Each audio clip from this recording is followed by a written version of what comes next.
Now I'm back with a new reel, and my today's reel is about if bird think that Russia is the biggest threat for European Union, they are wrong. America is the biggest threat for European Union. Why I'm saying this? Because if we will check it out the situation, यदि आप proper situation को analyse करेंगे तो आपके concept काफी हद तक clear हो सकते हैं। बात करते हैं यूरोपियन यूनियन की। यदि हम देखें यूरोपियन यूनियन की मैक्सिमम डिपेंडेंसी है अमेरिका को लेकर। वहाँ का जो इकोनॉमी है, वहाँ का जो ट्रेड है, सेफ्टी सिक्योरिटी, सब पर वो डिपेंड करते हैं अमेरिका पर। वही बात करी जाए यूरोपियन यूनियन की कंट्रीज की, इसमें कुछ कंट्री हैं जिनकी डोमिनेंस है और ये जो भी बड़े कंट्री हैं वो अमेरिका के लिए एज ए पपेट काम करते हैं। वही छोटे कंट्री हैं, उनकी ओपिनियन ज्यादा मैटर करती ही नहीं है, क्योंकि ना ही तो उनकी इकोनॉमी स्ट्रांग है, ना ही वहाँ पर एक स्ट्रांग पॉलिटिकल सिस्टम है। So they are just like little countries, तो उनको इतनी वैल्यू दी नहीं जाती। यदि अमेरिका की बात करी जाए तो अमेरिका जिसको भी सपोर्ट करता है, आप देख सकते हैं कि उसको वो फिनिश जरूर कर देता है। तो अमेरिका जिस तरह से यूरोपियन कंट्रीज को यूज कर रहा है वो हम सभी जानते हैं। अमेरिका को अपने लिए कुछ ऐसे कंट्रीज की जरूरत है जो कि अमेरिका को ब्लाइंडली फॉलो कर सके, अमेरिका के लिए एज ए पपेट काम कर सके। यूरोपियन कंट्री आप देख ही सकते हैं कि किस तरह से अमेरिका को फॉलो करते हैं, किस तरह से अमेरिका की हर गलत या सही बात के लिए स्टैंड करते हैं। यूरोपियन कंट्रीज में इतना डेयर नहीं है कि यदि अमेरिका किसी चीज को गलत बोल दे तो वो उसके अगेंस्ट में चले जाए। वहीं यदि हम अमेरिका की बात करें, अमेरिका को कंट्रीज को अपने फेवर में यूज करना अच्छे से आता है। यदि अमेरिका को अपनी डोमिनेंस बना के रखना है वर्ल्ड में, तो अमेरिका को कुछ कंट्री ऐसे चाहिए जो कि अमेरिका के लिए ब्लाइंडली अमेरिका के लिए काम करे। अब बात करी जाए रशिया की। रशिया का डायरेक्टली यूरोपियन कंट्री से कोई कॉन्फ्लिक्ट है नहीं, बट अमेरिका जिस तरह से नाटो का ईस्टवर्ड एक्सपेंशन कर रहा है, अमेरिका जिस तरह से अपने बेनिफिट के लिए रशिया को टारगेट करने के लिए नाटो का एक्सपेंशन कर रहा है, ये बहुत बड़ा थ्रेट है रशिया के लिए, और इसी के चलते सिचुएशन टोटली डिफरेंट हो चुकी है। यदि नाटो कंट्रीज की बात करी जाए तो नाटो कंट्रीज में यूरोपियन कंट्री है, अमेरिका है, और अमेरिका जिस तरह से नाटो कंट्रीज को सपोर्ट करता रहा है हम सभी जानते हैं। जिस तरह से नाटो कंट्री को अपनी हर साइड के लिए अमेरिका की तरफ देखना पड़ता है, वही अमेरिका किस तरह से इनको यूज कर रहा है ये समझना बहुत ही इंपॉर्टेंट है।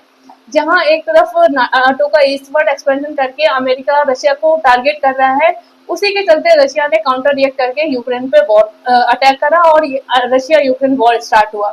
इसमें आप देख लीजिए कि सारे नाटो कंट्रीज किस तरह से पिस रहे हैं, किस तरह से यूरोपियन कंट्रीज इसमें अपना they are spending money on military and other stuff, ये समझना बहुत ही इंपॉर्टेंट है। प्रेजेंटली $17 बिलियन खर्च कर चुका है यूरोपियन यूनियन इस रशिया यूक्रेन वॉर में मिलिट्री सपोर्ट को लेकर। वहीं बात करी जाए नाटो की, तो अमेरिका नाटो कंट्रीज को बोल रहा है कि वो अपना मिलिट्री स्पेंडिंग इंक्रीज करें।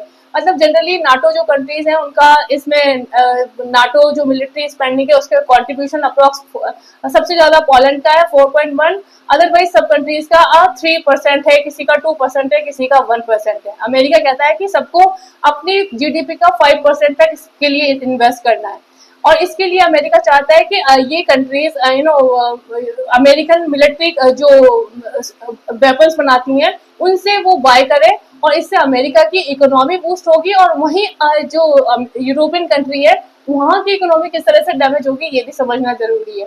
क्योंकि यदि वो अमेरिका से इस तरह के वेपन्स खरीदेंगे तो डेफिनेटली वो अपनी जीडीपी का कितना पैसा खर्च कर देंगे, और यदि उनकी माली हालत देखी जाए तो वैसे ही खराब हो रखी है। वहाँ की जो इकोनॉमी है वो डैमेज हो रही है, वहाँ की जो ट्रेड है वो किस तरह से बर्बाद होते जा रहे हैं। तो चीजें बिल्कुल क्लियर है कि किस तरह से अमेरिका उनको प्रेशराइज कर रहा है कि वो अपने मिलिट्री वेपन्स खरीदे अमेरिकन कंपनी से, और अपना नाटो में अपना शेयर इंक्रीज करे। वही बात करी जाए अमेरिका की, अमेरिका कितना बड़ा अमाउंट स्पेंड करता है मिलिट्री सर्विसेज को लेकर, वो यदि हम चेक करेंगे तो that is really beyond the imagination. मतलब $850 बिलियन खर्च कर देता है USA just for military services. वही बात करी जाए चाइना की, इसके बाद सबसे ज्यादा चाइना करता है $242 बिलियन का, और इसके बाद है रशिया का $166 बिलियन का।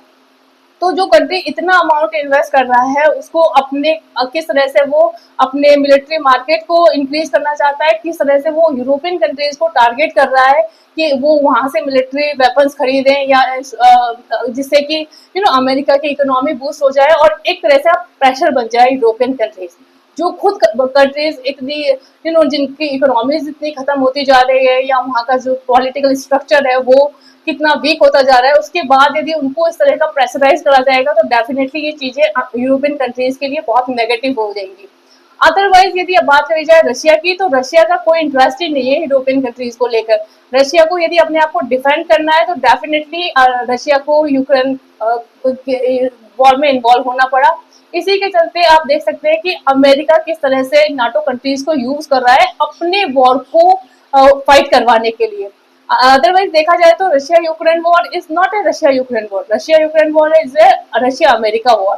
और अमेरिका किस तरह से यूज कर रहा है नाटो कंट्रीज को अपने फेवर में काम करने के लिए, ये समझना ही इम्पोर्टेंट है। और इसी के चलते किस तरह वो फिनिश करता जा रहा है यूरोपियन कंट्री को, ये यूरोपियन कंट्रीज को समझना बहुत जरूरी है। यदि इन लोगों ने इन सब चीजों को सीरियसली नहीं लिया, अपनी इकोनॉमीज को प्रॉपरली मैनेज नहीं करा, तो थोड़े दिनों में यूरोपियन कंट्रीज की क्या हालत होगी ये हम सभी समझ सकते हैं। अमेरिका जिस तरह से खत्म होता जा रहा है, यदि उसके साथ साथ चलने वाले या उसके पपेट कंट्री खत्म होने लग जाएंगे तो वर्ल्ड आप समझ सकते हैं कि किस डायमेंशन में जाएगा। तो यदि हमें वर्ल्ड को एक सही लेवल पे लेके जाना है तो यूरोपियन कंट्रीज को अपने माइंडसेट चेंज करने पड़ेंगे, अमेरिका के डोमिनेंस को कम करना पड़ेगा और वर्ल्ड में दूसरे कंट्रीज के साथ सपोर्ट में आना पड़ेगा, तभी वो अपनी एग्जिस्टेंस बचा सकते हैं। So I think it's really high time for the European country to understand all these things and react accordingly. Otherwise, they have to suffer a lot because of America. So what do you say about it? Suggest me your thought. Bye bye. Have a nice day.